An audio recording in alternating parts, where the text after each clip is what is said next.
So let's just start with something simple. For example, I got too many things open in my desktop. I got this Chrome, I got the one folder open here, and what else? I got my email open, some things like that, and I have, for example, one Excel files open, and I want to just minimize all of them in the same time. So what you need to do, you need to just hold Windows key button on your keyboard and just press M, mic M, and then it does like that.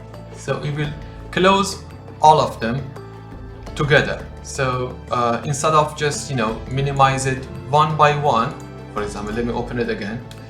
So like that. So for example, if you're gonna just minimize it one by one like that, you see?